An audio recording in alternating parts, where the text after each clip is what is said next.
जब मक्का की गलियों में सब सो जाते थे तो एक हस्ती पहाड़ों के रास्तों से गारे हिरा की तरफ बढ़ती थी। मक्का की गलियां खामोश थीं, शहर नींद की आगोश में था, मगर उन्हीं अंधेरी रातों में मोहम्मद बिन अब्दुल्ला सल्लल्लाहु अलैहि वसल्लम तने तन्हा पहाड़ों की ऊंचाइयों की तरफ निकल पड़ते थे। वो इबादत का सुकून। आखिर उस गार में क्या होने वाला था? क्या दुनिया बदलने वाली थी? आइए देखते हैं। जब हुजूर अनवर सल्लल्लाहु अलैहि वसल्लम की मुक़द्दस ज़िंदगी का 40वां साल शुरू हुआ तो अचानक आपकी ज़ात अक़दस में एक नया इनकलाब रूनुमा हो गया कि एकदम आप खलवत पसंद हो गए और अकेले तन्हाई में बैठकर खुदा की इबादत करने का ज़ौक़ व शौक़ पैदा हो गया। आप अक्सर औक़ात गौर व फ़िक्र में पाए जाते थे और आपका बेशतर वक्त मनाज़िर क़ुदरत के मुशाहिदा और कायनात फ़ितरत के मुताला में सिर्फ होता था। दिन रात खालिक़ कायनात की ज़ात व सफ़ात के तसव्वुर में मुस्तग़रिक़ और अपनी कौम के बिगड़े हुए हालात के सुधार और उसकी तदबीरों की सोच विचार में मसरूफ़ रहने लगे। और इन दिनों में एक नई बात यह भी हो गई कि हुजूर अलैहिस्सलाम को अच्छे अच्छे ख्वाब नजर आने लगे और आपका हर ख्वाब इतना सच्चा होता कि ख्वाब में जो कुछ देखते उसकी ताबीर सुबह सादिक की तरह रोशन होकर जाहिर हो जाया करती थी। मक्का मुकर्रमा से तकरीबन 3 मील की दूरी पर जबल हिर्रा नामी पहाड़ के ऊपर एक गार है जिसको गारे हिर्रा कहते हैं। आप अक्सर कई दिनों का खाना पानी साथ लेकर उस गार के पुरसुकून माहौल के अंदर खुदा की इबादत में मसरूफ रहा करते थे। जब खाना पानी खत्म हो जाता तो कभी खुद घर पर आकर ले जाते और कभी हजरत बीबी खदीजा रजी अल्लाह अन्हा खाना पानी गार में पहुंचा दिया करती थी। आज भी ये नूरानी गार अपनी असली हालत में मौजूद है और ज़ियारतगाह खलाइक है। एक दिन आप गारे हिरा के अंदर इबादत में मशगूल थे कि बिल्कुल अचानक गार में आपके पास एक फरिश्ता जाहिर हुआ। यह हजरत जिब्रील अलैहिस्सलाम थे जो हमेशा खुदा का पैगाम उसके रसूलों तक पहुंचाते रहे। फरिश्ते ने एकदम कहा कि पढ़िए। आपने फरमाया कि मैं पढ़ने वाला नहीं हूं। फरिश्ते ने आपको पकड़ा और निहायत गर्मजोशी के साथ आपसे जोरदार मानखा किया, फिर छोड़कर कहा कि पढ़िए। आपने फिर फरमाया कि मैं पढ़ने वाला नहीं। फरिश्ते ने दूसरी मर्तबा फिर आपको अपने सीने से चिमटाया और छोड़कर कहा कि पढ़िए। आपने फिर वही फरमाया कि मैं पढ़ने वाला नहीं हूं। तीसरी मर्तबा फिर फरिश्ते ने आपको बहुत जोर के साथ अपने सीने से लगाकर छोड़ा और कहा कि इक़रा बिस्मि रब्बिकल लज़ी खलक़ खलक़ल इंसान मिन अलक़ इक़रा व रब्बुकल अक्रमुल लज़ी अल्लम। यही सबसे पहली वही थी जो आप पर नाजिल हुई। इन आयतों को याद करके हुजूर अक़दस सल्लल्लाहु अलैहि वसल्लम अपने घर तशरीफ लाए, मगर इस वाक़या से जो बिल्कुल नागहानी तौर पर आपको पेश आया, इससे आपके क़ल्ब मुबारक पर लर्ज़ा तारी था। आपने घर वालों से फरमाया कि मुझे कमली उड़ाओ, मुझे कमली उड़ाओ। जब आपका खौफ दूर हुआ और कुछ सुकून हुआ तो आपने हज़रत बीबी खदीजा रदी अल्लाह ताला अन्हा से गार में पेश आने वाला वाक़या बयान किया और फरमाया कि मुझे अपनी जान का डर है। ये सुनकर हज़रत बीबी खदीजा रजी अल्लाह अन्हा ने कहा कि नहीं, हरगज़ नहीं, आपकी जान को कोई ख़तरा नहीं है। खुदा की कसम, अल्लाह ताला कभी भी आपको रुस्वा नहीं करेगा। आप तो रिश्तेदारों के साथ बेहतरीन सलूक करते हैं, दूसरों का बार खुद उठाते हैं, खुद कमा कमा कर मुफलिसों और मोहताजों को अता फरमाते हैं, मुसाफिरों की मेहमान नवाजी करते हैं और हक़ व इंसाफ की खातिर सब की मुसीबतों और मुश्किलात में काम आते हैं। उसके बाद हज़रत खदीजा रदी अल्लाह ताला अन्हा आपको अपने चच्चाज़ाद भाई वरक़ा बिन नौफल के पास ले गईं। वरक़ा उन लोगों में से थे जो मवाहिद और अहले मक्का के शिर्क व बुत परस्ती से बेजार होकर नसरानी हो गए थे और इंजील का इब्रानी ज़बान से अरबी में तर्जुमा किया करते थे। बहुत बूढ़े और नाबीना हो चुके थे। हज़रत बीबी खदीजा ने उनसे कहा कि भाईजान, आप अपने भतीजे की बात सुने। वरक़ा बिन नौफल ने कहा कि बताइए, आपने क्या देखा है? हुजूर अलैहिस्सलाम ने गारे हिरा का पूरा वाक़या बयान फरमाया। ये सुनकर वरक़ा बिन नौफल ने कहा कि ये तो वही फरिश्ता है जिसको अल्लाह ताला ने हज़रत मूसा अलैहिस्सलाम के पास भेजा था। फिर वरक़ा बिन नौफल कहने लगे कि काश मैं आपके ऐलान नबूवत के ज़माने में तंदुरुस्त जवान होता। काश मैं उस वक्त तक जिंदा रहता जब आपकी कौम आपको मक्का से बाहर निकालेगी। ये सुनकर हुजूर अक़दस सल्लल्लाहु अलैहि वसल्लम ने फरमाया कि क्या मक्का वाले मुझे मक्का से निकाल देंगे? तो वरक़ा ने कहा कि जी हाँ, जो शख्स भी आपकी तरह नबूवत लेकर आया लोग उसके साथ दुश्मनी पर कमर बस्ता हो गए। इसके बाद कुछ दिनों तक वही उतरने का सिलसिला बंद हो गया और हुजूर वही के इंतजार में मुस्तरब और बेकरार रहने लगे। यहाँ तक कि एक दिन हुजूर अलैहिस्सलाम कहीं घर से बाहर तशरीफ ले जा रहे थे कि किसी ने या मोहम्मद कहकर आपको पुकार। आपने आसमान की तरफ सर उठाकर देखा तो नजर आया कि वही फरिश्ता हजरत जिब्रील अलैहिस्सलाम जो गार में आया था, आसमान और जमीन के दरमियान एक कुर्सी पर बैठा हुआ है। ये मंजर देखकर आपके कल्ब मुबारक में एक खौफ की कैफियत पैदा हो गई और आप मकान पर आकर लेट गए और घर वालों से फरमाया कि मुझे कंबल उड़ाओ, मुझे कंबल उड़ाओ। चुनाचे आप कंबल ओढ़ कर लेटे हुए थे कि नागहां आप पर सूरह मुदस्सिर की इब्तिदाई आयात नाजिल हुई और रब्बे ताला का फरमान जारी हुआ, या अय्युहल मुद्दस्सिर कुम फअंदिर वरब्बका फकब्बिर वसियाबका फतहिर वर्रुज्ज फहजुर। ए बालापोश ओढ़ने वाले खड़े हो जाओ, फिर डर सुनाओ और अपने रब ही की बड़ाई बोलो और अपने कपड़े पाक रखो और बुतों से दूर रहो।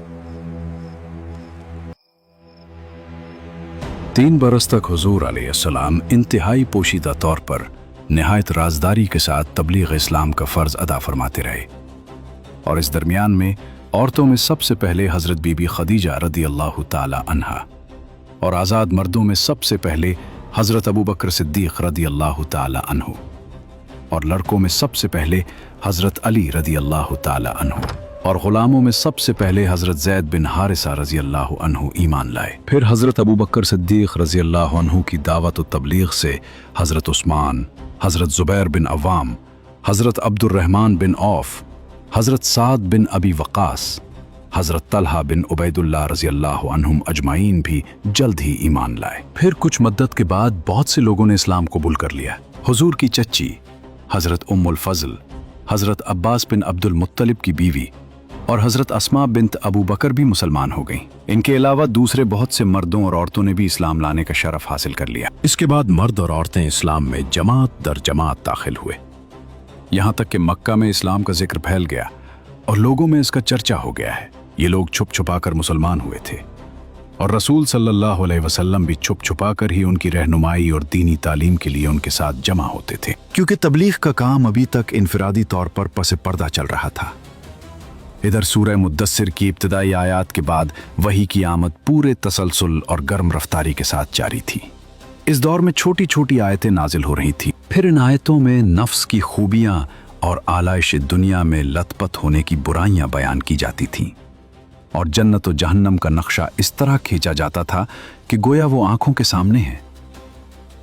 ये आयतें अहले ईमान को उस वक्त के इंसानी मुआशरे से बिल्कुल अलग एक दूसरी ही फजा की सैर कराती थीं। जो कुछ नाजिल हुआ उसी में नमाज का हुक्म भी था। अल्लाह ताला ने इब्तिदा इस्लाम में 2 रकात सुबह और 2 रकात शाम की नमाज फ़र्ज की, क्योंकि अल्लाह ताला का इरशाद है, वसब्बिह बिहम्दि रब्बिका बिल आशिय्यि वल इब्कार। सुबह और शाम अपने रब की हम्द के साथ उसकी तस्बीह करो। इब्ने हिशाम का बयान है कि नबी अलैहिस्सलाम और सहाबा किराम नमाज के वक्त घाटियों में चले जाते थे और अपनी कौम से छुप कर नमाज पढ़ते थे। एक बार अबू तालिब ने नबी सल्लल्लाहु अलैहि वसल्लम और हजरत अली रदी अल्लाह ताला अन्हु को नमाज पढ़ते देख लिया। पूछा और हकीकत मालूम हुई तो कहा कि इस पर बरकरार रहें। 3 साल तक तबलीग का काम खुफिया और इनफरादी रहा और इस दौरान अहले ईमान की एक जमात तैयार हो गई जो अखवत और ताउन पर कायम थी, अल्लाह का पैगाम पहुंचा रही थी और उस पैगाम को उसका मकाम दिलाने के लिए कोशां थी। इसके बाद वही इलाही नाजिल हुई और रसूलुल्लाह सल्लल्लाहु अलैहि वसल्लम को मुकल्लिफ किया गया कि अपनी कौम को खुल्लम खुला दीन की दावत दें, इनके बातिल से टकराएं और इनके बुतों की हकीकत व शगाफ करें। तो हुजूर अलैहिस्सलाम ने एक दिन कोहे सफा की चोटी पर चढ़कर या माशरा कुरैश कहकर कबीला कुरैश को पुकारा। जब सब कुरैश जमा हो गए तो आपने फरमाया, ऐ मेरी कौम, अगर मैं तुम लोगों से यह कह दूं कि इस पहाड़ के पीछे एक लश्कर छुपा हुआ है जो तुम पर हमला करने वाला है, तो क्या तुम लोग मेरी बात का यकीन कर लोगे? तो सबने एक जबान होकर कहा कि हाँ, हम यकीनन आपकी बात का यकीन कर लेंगे, क्योंकि हमने आपको हमेशा सच्चा और अमीन ही पाया है। आपने फरमाया कि अच्छा, तो फिर मैं ये कहता हूं कि मैं तुमको अज़ाब इलाही से डरा रहा हूं। अगर तुम लोग ईमान ना लाओगे तो तुम पर अजाब इलाही उतर पड़ेगा। ये सुनकर तमाम कुरैश, जिनमें आपका चच्चा अबू लहब भी था, सख्त नाराज हुआ और कहने लगा, क्या हमें इसीलिए जमा किया गया था? तुमने आज हमारा कीमती वक्त बर्बाद कर दिया और हमारे दीन पर उंगली उठाई। तेरी खराबी हो। क्या इसी बेहुदा बात के लिए तूने पूरे कुरैश को पकारा था? ये सुनकर तमाम कुरैश सख्त नाराज होकर सब के सब चले गए और हुजूर की शान में बकने लगे। अबू लहब की बदतमीजी पर आसमान से फौरन फैसला आ गया। अल्लाह ताला ने उसी वक्त सूरह लहब नाजिल फरमाई, जिसमें अबू लहब की तबाही की खबर दी गई। तब्बत यदा अबी लहबिन व तब, मा अगना अन्हु मालुहु व मा कसब, सयस्ला नारन ذات लहब, वम्रअतुहु हम्मालतल हतब, फी जीदिहा हब्लुम मिन मसद। अबू लहब के दोनों हाथ टूट गए और वो खुद हलाक हो गया। उसका माल और जो कुछ उसने कमाया उसके कुछ काम ना आया। अनकरीब वो भड़कती आग में दाखिल होगा और उसकी बीवी भी, जो लकड़ियां उठाने वाली है, उसकी गर्दन में मूंछ की रस्सी होगी। इस सूरा में उम्मे जमील अबू लहब की बीवी का भी जिक्र आया है। उम्मे जमील का असल नाम अरवा बिन्ते हर्ब था। वो अबू सुफियान की बहन और अबू लहब की बीवी थी।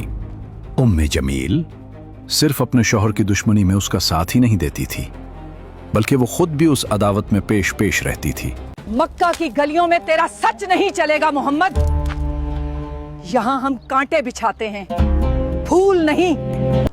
वो जंगल से कांटेदार झाड़ियां और लकड़ियां चुनकर लाती और रात के अंधेरे में उन्हें नबी करीम सल्लल्लाहु अलैहि वसल्लम के गुजरने वाले रास्ते में बिछा देती, ताकि जब सुबह आप सल्लल्लाहु अलैहि वसल्लम नमाज या तबलीग के लिए निकलें तो आपको तकलीफ पहुंचे और जख्म आए।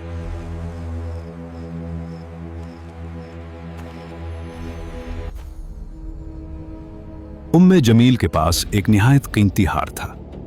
वो अक्सर ये किस्म खाया करती थी कि मैं इस हार को बेचकर मोहम्मद सल्लल्लाहु अलैहि वसल्लम की दुश्मनी में खर्च करूंगी। जब सूरह अल-मसद नाजिल हुई तो अल्लाह ताला ने फरमाया, इसकी गर्दन में खजूर की छाल की रस्सी होगी।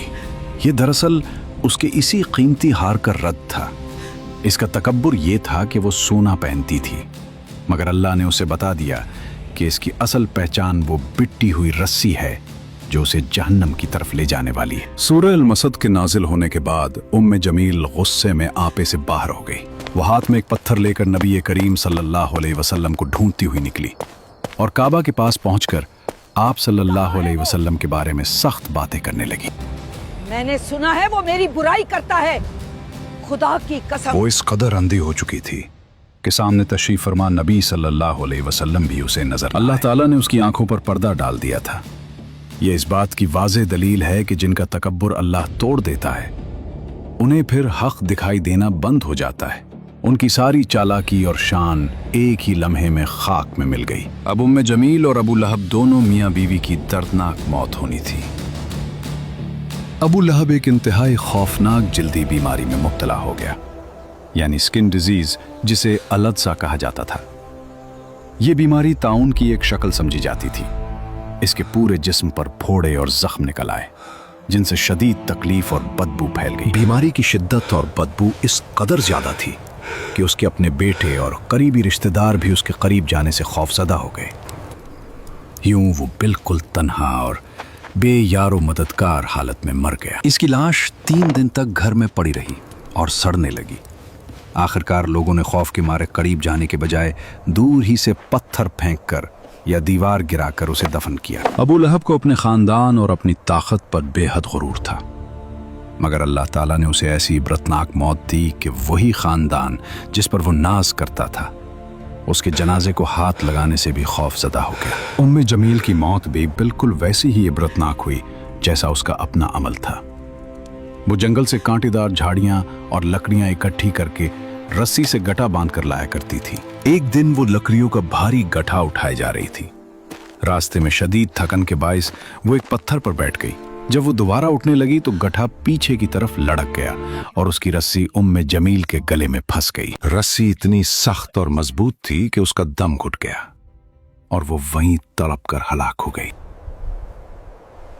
इसके बाद रसूलुल्लाह सल्लल्लाहु अलैहि वसल्लम ने शिर्क के खराफात का पर्दा चाक करना और बुतों की हकीकत और कद्र कीमत को वाशगाफ करना शुरू कर दिया।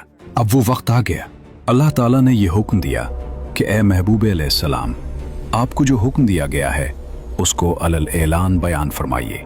चुनांचे उसके बाद आप अलानिया तौर पर दीन इस्लाम की तबलीग फरमाने लगे और शिर्क व बुत परस्ती की खुल्लम खुल्ला बुराई बयान फरमाने लगे, और तमाम कुरैश बल्कि तमाम अहले मक्का बल्कि पूरा अरब आपकी मुखालिफत पर कमर बस्ता हो गया, और हुजूर अलैहिस्सलाम और मुसलमानों की ईज़ा रसानियों का एक तूलानी सिलसिला शुरू हो गया। इसके बाद रसूलुल्लाह सल्लल्लाहु अलैहि वसल्लम ने शिर्क के खराफात का पर्दा चाक करना और बुतों की हकीकत और कद्र कीमत को वाशगाफ करना शुरू कर दिया। मक्का एक ऐसी आवाज सुनकर जिसमें मुशरिकीन और बुत परस्तों को गुमराह कहा गया था, एहसास गजब से फट पड़ा। ये मोहम्मद हमारे माबूदों पर अंगली उठा रहा है, ये कहता है कि सिर्फ एक ही खुदा है।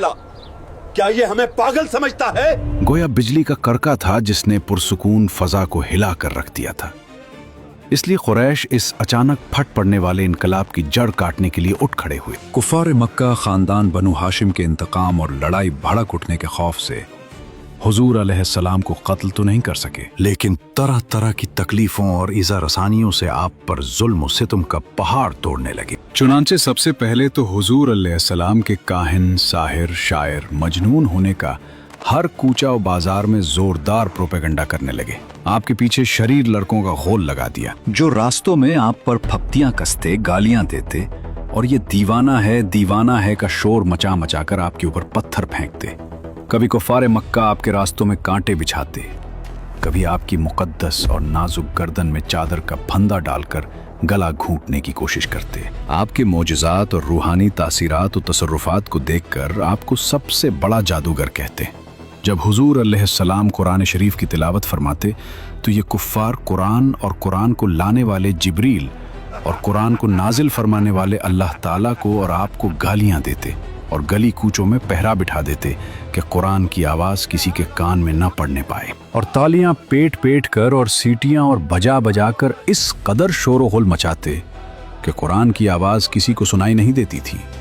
हुजूर अलैहिस्सलाम जब कहीं किसी आम मजमा में या कुफ्फार के मीलों में कुरान पढ़कर सुनाते या दावत ईमान का वाज फरमाते तो आपका चच्चा अबू लहब आपके पीछे चिल्ला चिल्ला कर कहता जा रहा था, क्या लोगो, ये मेरा भतीजा झूठा है, ये दीवाना हो गया है, तुम लोग इसकी कोई बात न सुनो। इसी तरह एक मर्तबा जबकि हुजूर अलैहिस्सलाम हर्रम काबा में नमाज पढ़ रहे थे, ऐन हालत नमाज में अबू जहल ने कहा कि कोई है जो आले फुलां के ज़िबा किए हुए ऊंट की ओझरी लाकर सजदा की हालत में उनके कंधों पर रखते। ये सुनकर उकबा काफिर उठा और उस ओझरी को लाकर हुजूर अलैहिस्सलाम के दोशे मुबारक पर रखा। हुजूर सल्लल्लाहु अलैहि वसल्लम सजदे में थे। देर तक ओझरी कंधे और गर्दन पर पड़ी रही और कुफ्फार ठट्ठा मार मार कर हंसते रहे और मारे हंसी के एक दूसरे पर गिर गिर पड़ते रहे। आखिर हजरत फातिमा रजी अल्लाह अन्हा, जो उन दिनों अभी कमसिन लड़की थी, आई और उन काफिरों को बुरा भला कहते हुए उस ओझरी को आपके दोशे मुबारक से हटा दिया। हजरत बिलाल रजी अल्लाह अन्हु उमैया बिन खलफ काफिर के गुलाम थे। उनके गले में रस्सी डालकर उन्हें कूचा और बाजार में घसीटा जाता, उनकी पीठ पर लाठियां बरसाई जाती और ऐन दोपहर के वक्त तपती हुई रेत पर लिटा दिया जाता। फिर उनके सीने पर इतना भारी पत्थर रख दिया जाता कि उनकी जबान बाहर निकल आती। उमैया बिन खलफ जालिम काफिर कहता था, इस्लाम से बाज आ जाओ वरना इसी तरह घुटकर मर जाओगे। लेकिन इस बेपनाह जुल्म सितम के बावजूद हजरत बिलाल रजी अल्लाह अन्हु के चेहरे पर कोई शिकन न आती। हजरत अम्मार बिन यासिर रजी अल्लाह को गरम गरम बालों पर चित लिटाकर कुफार कुरैश इस कदर मारते थे कि ये बेहोश हो जाते थे। हजरत अबू ज़र गफारी रजी अल्लाह अन्हु जब दामन इस्लाम में आए तो मक्का में एक मुसाफिर की हैसियत से कई दिन तक हरम काबा में रहे। ये रोजाना जोर जोर से चिल्ला चिल्ला कर अपने इस्लाम का ऐलान करते थे और रोजाना कुफार कुरैश उनको इस कदर मारते थे कि ये लहूलहान हो जाते थे। और उन दिनों में आबे ज़मज़म के सिवा उनको कुछ भी खाने पीने को नहीं मिला। वाज़ेह रहे कि कुफ़ार मक्का का ये सलूक सिर्फ गरीबों और गुलामों ही तक महदूद नहीं था, बल्कि इस्लाम लाने के जुर्म में बड़े बड़े मालदारों और रईसों को भी उन जालिमों ने नहीं बख्शा। हजरत अबू बकर सिद्दीक रदी अल्लाह ताला अन्हु, जो शहर मक्का के एक मुतमव्विल और मुमताज़ मुअज़्ज़ज़ीन में से थे, मगर उनको भी हरम काबा में कुफ़ार कुरैश ने इस कदर मारा कि उनका सर खून से लथपथ हो गया। इसी तरह हजरत उस्मान गनी रजी अल्लाह अन्हु, जो निहायत मालदार और साहिब इख्तदार थे, जब ये मुसलमान हुए तो गैरों ने नहीं बल्कि खुद उनके चचा ने उनको रस्सियों में जकड़ कर खूब खूब मारा। एक मर्तबा सरदारान कुरैश हरम काबा में बैठे हुए ये सोचने लगे कि आखिर इतनी तकालीफ और सख्तियां बर्दाश्त करने के बावजूद मोहम्मद अपनी तबलीग क्यों बंद नहीं करते? आखिर इनका मकसद क्या है? मुमकिन है ये इज्जत व जाह या सरदारी व दौलत के ख्वाहां हों। चुनाचे सबों ने उतबा बिन रबिया को हुजूर अलैहिस्सलाम के पास भेजा कि तुम किसी तरह उनका दिली मकसद मालूम करो। चुनाचे अखबा तन्हाई में आपसे मिला और कहने लगा कि ए मोहम्मद अलैहिस्सलाम, आखिर इस दावत इस्लाम आपका मकसद क्या है? क्या आप मक्का की सरदारी चाहते हैं या इज्जत व दौलत के ख्वाहां हैं या किसी बड़े घराने में शादी के ख्वाहिशमंद हैं? आपके दिल में जो तमन्ना हो खुले दिल के साथ कह दीजिए। मैं इसकी जमानत लेता हूं कि अगर आप दावत इस्लाम से बाज आ जाएं तो पूरा मक्का आपके ज़ेरे फरमान हो जाएगा और आपकी हर ख्वाहिश और तमन्ना पूरी कर दी जाएगी। उतबा बिन रबिया की बातें सुनकर पूरा कमरा खामोश हो गया। एक तरफ मक्का की सारी दौलत थी, सरदारी थी और हर वो आसाइश थी जो एक इंसान का ख्वाब हो सकती है, और दूसरी तरफ वो अकेली दावत थी जो पूरी दुनिया को बदलने निकली थी। लेकिन आखिर नबी करीम सल्लल्लाहु अलैहि वसल्लम ने उतबा के इस लालच भरे सवाल पर क्या जवाब दिया? क्या आप सल्लल्लाहु अलैहि वसल्लम ने उसके सामने कोई शर्त रखी? ये एक ऐसा जवाब था जिसने उतबा का चेहरा ही बदल कर रख दिया। ये सब हम आपको अगले एपिसोड में बताएंगे। जुड़े रहिए, क्योंकि अब सीरत इस मोड़ पर आ चुकी है जहां से इम्तिहान की सख्त रातें शुरू होने वाली हैं। लेकिन प्यारे व्यूअर्स, बाकी तमाम एपिसोड्स चैनल पर मौजूद हैं, पहले उन्हें देख लीजिए, तभी आपको अगले एपिसोड का असल मजा आएगा। जाएं और देखिए। मिलते हैं अगले एपिसोड में, और कमेंट में एपिसोड नंबर 5 या कुछ और मोटिवेशन लाइन जरूर लिखना।